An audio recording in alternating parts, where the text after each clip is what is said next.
Language is a virus from outer space. So said William Burroughs. The analogy of language as a virus is so fitting, as I will try and elucidate through my own speculative reasoning.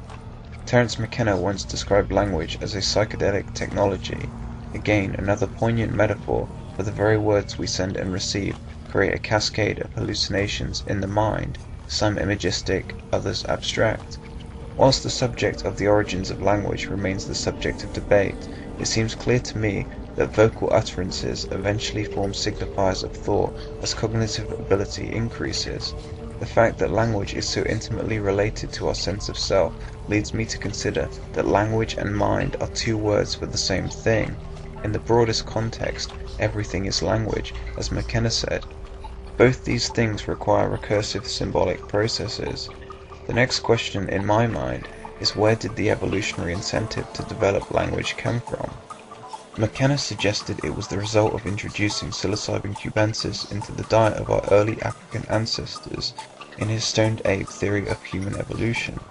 Other ideas could be brought forward here, but I want to keep with McKenna's tripping monkeys for the very reason that language is inherently psychedelic, and of course one of the common effects of psilocybin is auditory hallucinations. McKenna would also talk of his experiences on DMT with machine elves, which seemed to beckon forth his utterance into song. From my own experiences with altered states, I can relate to this experience of glossolalia.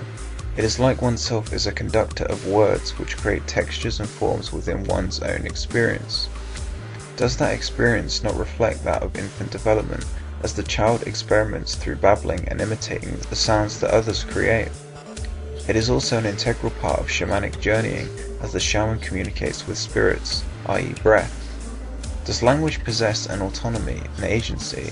This takes me back to Burroughs when he said language is a virus from outer space. Words like viruses are dead, in the traditional sense that they cannot replicate without a host. However, both words and viruses do have an evolutionary process, so they could be considered semi-autonomous. In that regard, they do both seem rather alien.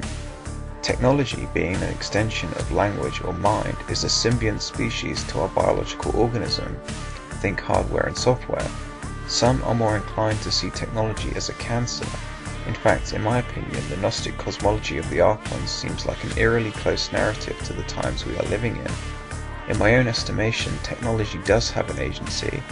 It is through the morphic field of consciousness that seeks to dissolve all things into pure code, so as to upgrade or compute itself into ever more novel forms through information processing. Nonetheless, it will always be contended whether technology is actually aware, even when machines pass the Turing test and display humanness.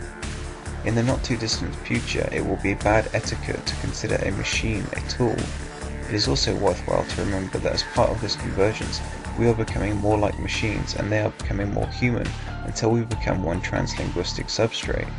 It is inevitable that at some point we will be released from the monkey body, as McKenna put it, because the very identity we have of ourselves is not grounded in our animal being, but rather it is thoughts, and thoughts are the substance of mind. Without language we are no different from the other animals.